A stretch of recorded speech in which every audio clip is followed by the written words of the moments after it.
কোরবানি কি জরুরি কোনো বিধান নাকি ঐচ্ছিক? অর্থাৎ কোরবানি কি সবার জন্য করা জরুরি নাকি কোরবানি সুন্নাত, নফল, মুস্তাহাব জাতীয় কোনো আমল?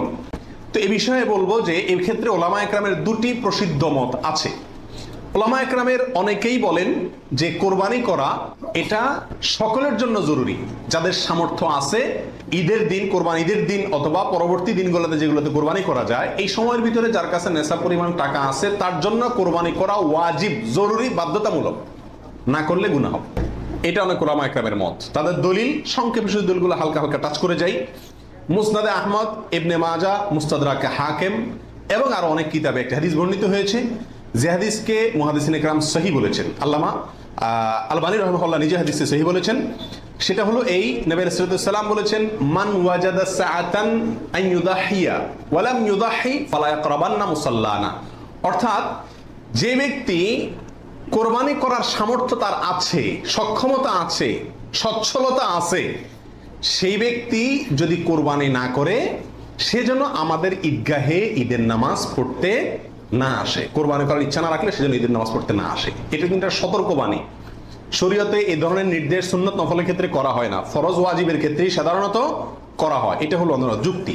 দ্বিতীয় দলিল হলো, এটাও মুস্তাদে আহমদে আসছে এবং হাফেজ ইবনে হাজার আল আসকালানী রাহিমাহুল্লাহ বিশ্ববিখ্যাত হাদিস ব্যাখ্যাতা, তিনি বলেছেন যে হাদিসটি বিশুদ্ধ। নবী রাসূলুল্লাহ সাল্লাল্লাহু আলাইহি ওয়াসাল্লাম বলেছেন, ইয়া আইয়ুহান নাস, হে লোক সকল, ইন্না আলা কুল্লি আহলি বাইতিন উদহাইয়াতুন ওয়া আতিরাতুন, নিশ্চয়ই প্রত্যেক পরিবারের লোকের উপরে, প্রত্যেক পরিবারের উপরে একটি করে কোরবানি এবং আতিরা, এটা ওয়াজিব। আতিরা হলো রজব মাসে যে পশুটি জবাই করা হয়, সেটা একসময় ওয়াজিব ছিল, পরে এটা রহিত হয়ে গেছে।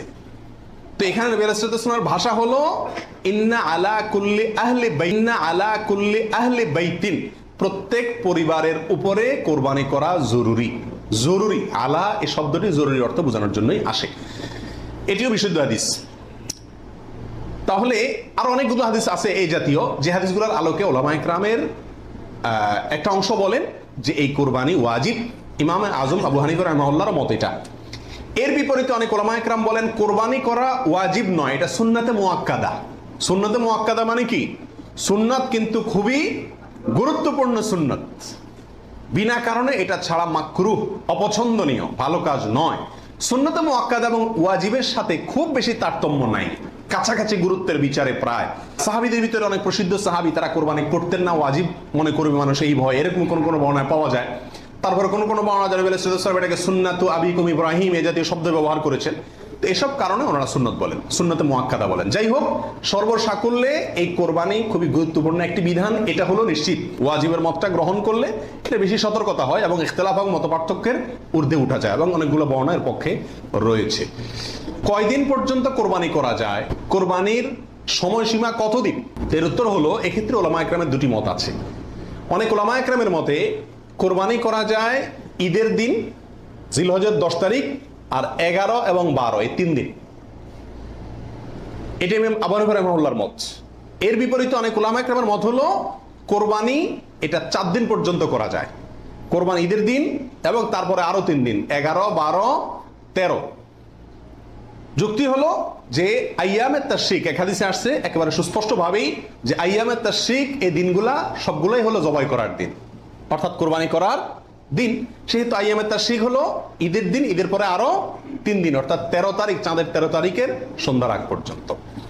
এ হলো কোরবানির দিন। তবে কোরবানি প্রথম দিন ঈদের নামাজের পরপরই করা বেশি উত্তম, এতে কোনো সন্দেহ বা ইখতিলাফ কারোর নাই। এবারে সারা দুনিয়ার উলামা ইকরাম একমত। কারণ নবী আলাইহিস সালাম ঈদের দিন ঈদের নামাজের পরপরই সাধারণত কি করতেন? কোরবানি করতেন। দ্বিতীয় তৃতীয় দিনে তিনি নিতেন না। অতএব একেবারে শুরুতেই করে ফেলা হলো সবচেয়ে উত্তম এবং বেস্ট। এবারে কারো কোনো দ্বিমত নাই। কোন সময় থেকে কোরবানি করা যাবে? উত্তর হলো, ঈদের নামাজ যখন পড়া হবে, যেই এলাকাতে গরুটা জবাই হবে ওই এলাকাতে যখন ঈদের নামাজ শেষ হবে, ঈদের নামাজ শেষ হওয়ার পরপরে কি করা যাবে? কোরবানি করা যাবে। আরেক এলাকাতে ঈদের নামাজ শেষ হয়েছে, সেজন্য আপনার এলাকাতে আপনি কি করবেন না? কোরবানি করবেন না। আপনার এই পশু যারা কোরবানি করবে তারা ঈদের নামাজ পড়ার পরপরে কি করতে পারবেন? কোরবানি করতে পারবেন। এ হলো কোরবানির সময়। রাতে কি কোরবানি করা যাবে? এই প্রশ্নের উত্তর হলো, রাতে কোরবানি করাকে ওলামা একরাম মাকরুহ বা অপছন্দনীয় বলেছেন। তার কারণ হলো কোরবানি একটা আল্লাহর গুরুত্বপূর্ণ বিধান। এখানে পশুর রগ নির্দিষ্ট সংখ্যায় নির্দিষ্ট রগগুলো কাটা যেতে হবে। রাতে করলে অন্ধকারে সেগুলো কম বেশ হয়ে যেতে পারে, এই আশঙ্কায় দিনের বেলায় করা উত্তম এবং রাতের বেলায় মাকরুহ বলেছেন। তবে যদি পর্যাপ্ত আলোর ব্যবস্থা থাকে এবং এরকম কোনো ভুল হওয়ার আশঙ্কা না থাকে তাহলে রাতেও কোরবানি করা যাবে। অর্থাৎ এই দিনগুলোতে আর কি, যে দিনগুলোতে করা যায়। কোন কোন পশু দিয়ে কোরবানি করা যাবে? আপনি হাঁস মুরগি দিয়ে কোরবানি দিলে কোরবানি হবে কিনা? বড় পশুর ভিতরে 3 ধরনের পশু, আর ছোট পশুর ভিতরে মহিষ, এগুলো দিয়ে। মহিষ দিয়ে দিতে পারবেন কিনা এটা নিয়ে ওলামা একরামের ভিতরে সামান্য ইখতিলাফ আছে। অনেকে মহিষকে গরুর অন্তর্ভুক্ত করেছেন, অনেকে করেন নাই। যার কারণে যারা করেছেন তারা বলছেন করা যাবে, যারা করেন নাই তারা বলছেন করা যাবে না। এই জন্য একান্ত অনন্য উপায় না হলে সেদিকে না যাওয়াই ভালো, ইখতিলাফের দিকে।